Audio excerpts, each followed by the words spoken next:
मधुबन के बाबा, मधुबन के बाबा मुरली वाले, आपका क्या कहना, आपका क्या कहना। ओम शांति। आज 3 अप्रैल 2025 के साकार मधुर महावाक्य है। आज मीठे मीठे बाप दादा बोले, मीठे बच्चे, तुम्हारा ये नया झाड़ बहुत मीठा है। इस मीठे झाड़ को ही कीड़े लगते हैं। कीड़ों को समाप्त करने की दवाई है मन मना भव। बाबा ने कहा, मीठे बच्चे, तुम्हारा ये नया झाड़ बहुत मीठा है। इस मीठे झाड़ को ही कीड़े लगते हैं। कीड़ों को समाप्त करने की दवाई है मन मना भव।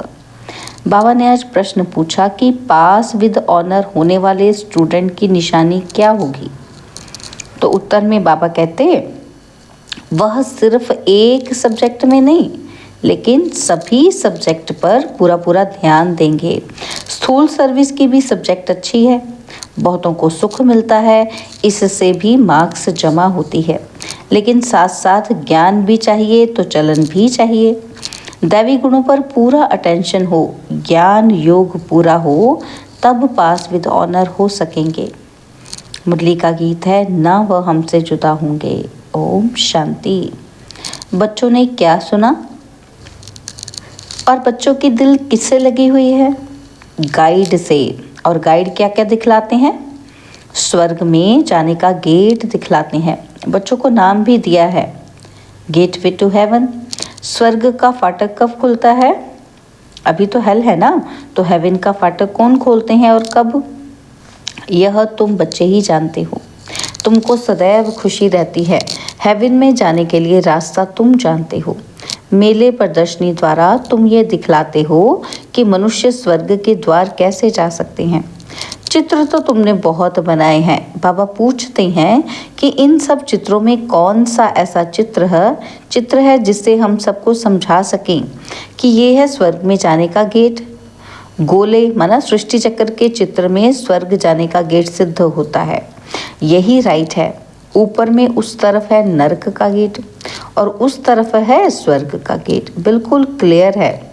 यहाँ से सब आत्माएं भागती हैं शांति धाम और फिर आती हैं स्वर्ग में। यह गेट है। सारे चक्र को भी गेट नहीं कहेंगे। ऊपर में जहाँ संगम दिखाया है वह है पूरा गेट, जिससे आत्माएं निकल जाती हैं, फिर नई दुनिया में आती हैं। बाकी सब शांति धाम में रहती हैं। कांटा दिखाता है कि ये है नरक और यह स्वर्ग है। सबसे अच्छा फर्स्ट क्लास समझाने का ये चित्र है। बिल्कुल क्लियर है, गेट वे टू हेवन। यह बुद्धि से समझने की बात है ना। अनेक धर्मों का विनाश और एक धर्म की स्थापना हो रही है। तुम जानते हो कि हम सुख धाम में जाएंगे, बाकी सब शांति धाम में चले जाएंगे। गेट तो बड़ा क्लियर है। यह गोला ही मुख्य चित्र है। इसमें नरक का द्वार, स्वर्ग का द्वार बिल्कुल क्लियर है। स्वर्ग के द्वार में जो कल्प पहले गए थे वही जाएंगे, बाकी सब शांति द्वार चले जाएंगे। नरक का द्वार बंद हो, शांति और सुख का द्वार खुलता है। सबसे फर्स्ट क्लास चित्र यह है। बाबा हमेशा कहते हैं, त्रिमूर्ति, 2 गोले और ये चक्र फर्स्ट क्लास चित्र हैं। जो भी कोई आए उनको पहले इस चित्र पर दिखाओ। स्वर्ग में जाने का ये गेट है। यह नरक, यह स्वर्ग। नरक का अभी विनाश होता है, मुक्ति का गेट खुलता है। इस समय हम स्वर्ग में जाएंगे, बाकी सब शांति धाम में जाएंगे। कितना सहज है। स्वर्ग द्वार सभी तो नहीं जाएंगे, वहाँ तो इन देवी देवताओं का ही राज्य था। तुम्हारी बुद्धि में है कि स्वर्ग द्वार चलने के लिए अभी हम लायक बने हैं। जितना लिखेंगे पढ़ेंगे होंगे नवाब, रुलेंगे पिलेंगे तो होंगे खराब। सबसे अच्छा चित्र यह गोले का है। बुद्धि से समझ सकते हैं कि एक बार चित्र देखा फिर बुद्धि से काम लिया जाता है। तुम बच्चों को सारा दिन यह ख्यालात चलने चाहिए कि कौन सा चित्र मुख्य हो, जिस पर हम अच्छी रीति समझा सकते हैं। गेटवे टू हेवन, ये अंग्रेजी अक्षर बहुत अच्छा है। अभी तो अनेक भाषाएं हो गई हैं। हिंदी अक्षर हिंदुस्तान से निकला है। हिंदुस्तान अक्षर कोई राइट नहीं है, इनका असल नाम तो भारत ही है। भारत खंड कहते हैं, यह तो गलियों आदि के नाम बदले जाते हैं, खंड का नाम थोड़ी बदला जाता है।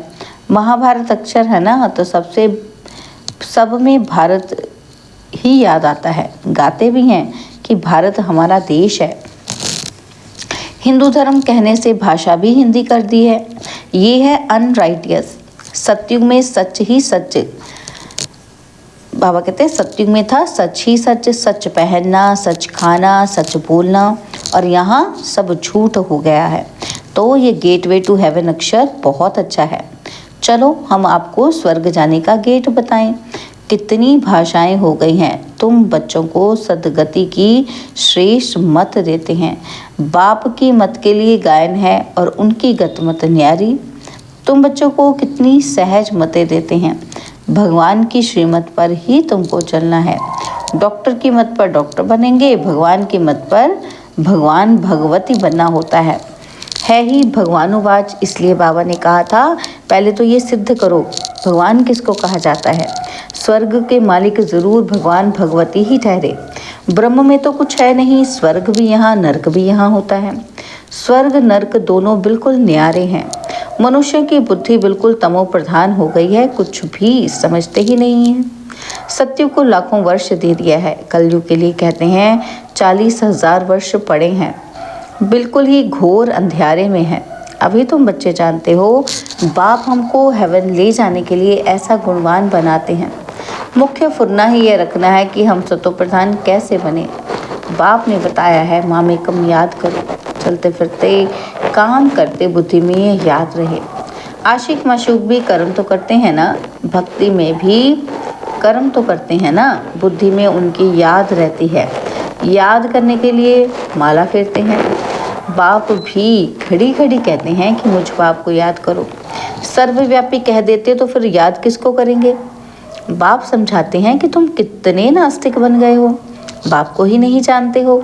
कहते भी हो कि ओ गॉड फादर, परंतु वह कौन ये ज़रा भी पता नहीं है। आत्मा कहती है ओ गॉड फादर, परंतु आत्मा क्या है। आत्मा अलग है, उनको कहते हैं परम आत्मा अर्थात सुप्रीम। ऊंच ते ऊंच सुप्रीम सोल परम आत्मा एक भी मनुष्य नहीं जिसको अपनी आत्मा का ज्ञान हो। मैं आत्मा हूँ, ये शरीर है, दो चीज़ तो है ना। यह शरीर 5 तत्वों का बना हुआ है। आत्मा तो अविनाशी एक बिंदी है, वह क्या चीज़ से बनेगी, इतनी छोटी बिंदी है। साधु संत आदि कोई को पता नहीं, इसने तो बहुत गुरु किए परंतु कोई ने ये नहीं सुनाया है कि आत्मा क्या है, परमपिता परमात्मा क्या है। ऐसे नहीं कि सिर्फ परमात्मा को नहीं जानते, आत्मा को भी नहीं जानते। आत्मा को जान जाएं तो परमात्मा को फट से जान जाएं। बच्चा अपने को जाने और बाप को ना जाने तो चल कैसे सकते हैं। तुम तो भी जानते हो कि आत्मा क्या है, कहाँ रहती है। डॉक्टर लोग भी इतना समझते हैं कि वह सूक्ष्म है, इन आंखों से देखी नहीं जाती, और फिर शीशे में भी बंद करने से देख कैसे सकेंगे। दुनिया में तुम्हारे जैसी नॉलेज कोई को नहीं है।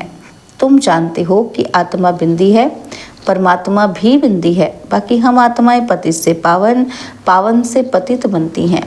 वहाँ तो पतित आत्मा नहीं रहती है, वहाँ से सब पावन आते हैं, फिर पतित बनते हैं, फिर बाप आकर पावन बनाते हैं। ये बहुत ही सहज बात है। तुम जानते हो कि हमारी आत्मा 84 का चक्र लगाए अब तमो प्रधान बन गई है। हम ही 84 जन्म लेते हैं, एक की बात नहीं है।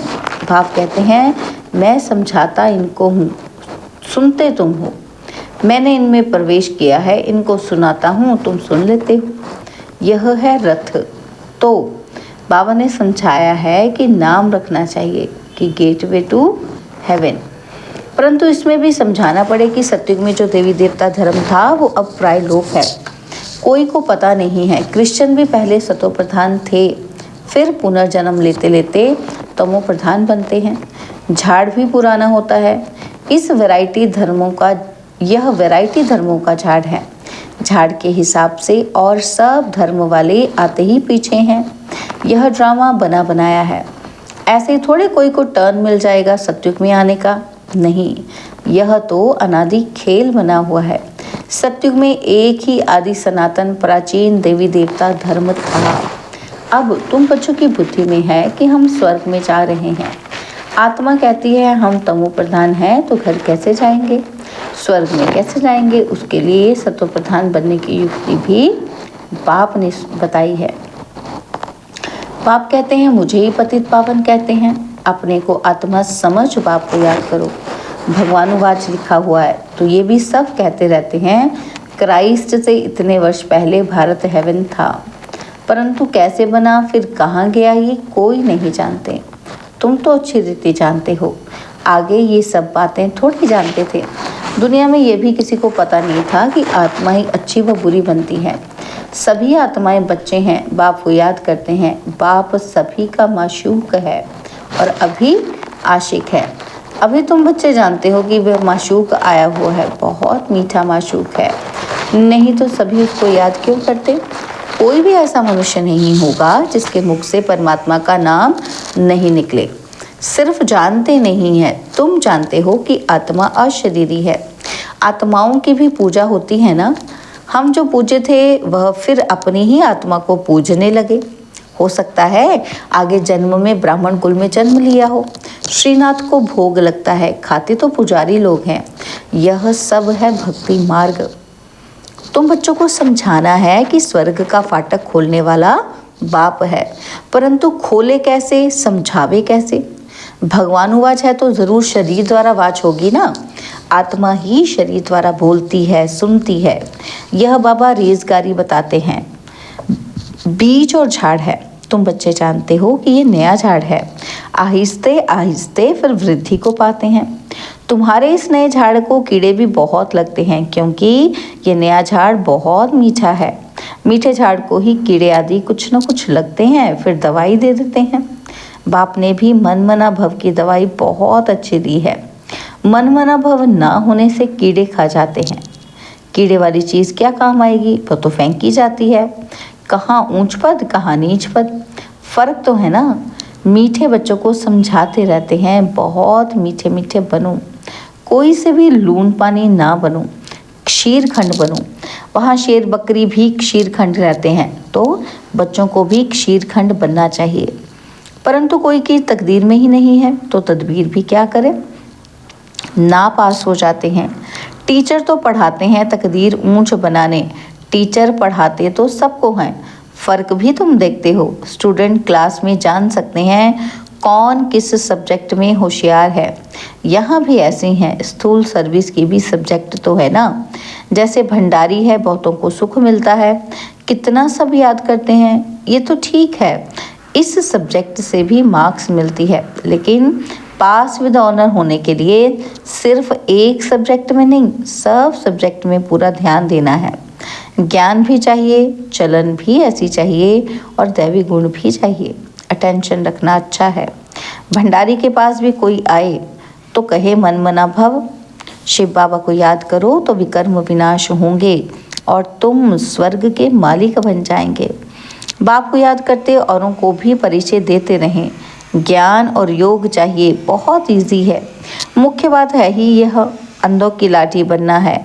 प्रदर्शनी में भी किसी को ले जाओ, चलो हम अपने स्वर्ग का गेट दिखाएं।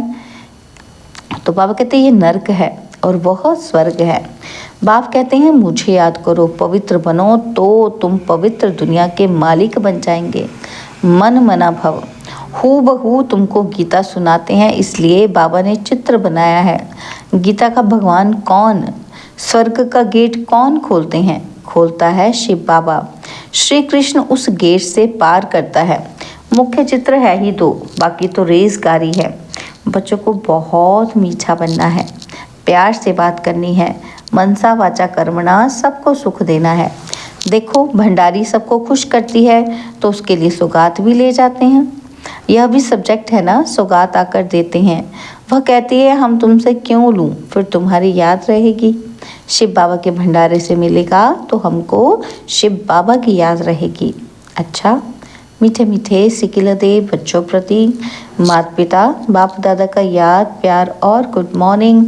रूहानी बाप की रूहानी बच्चों को नमस्ते।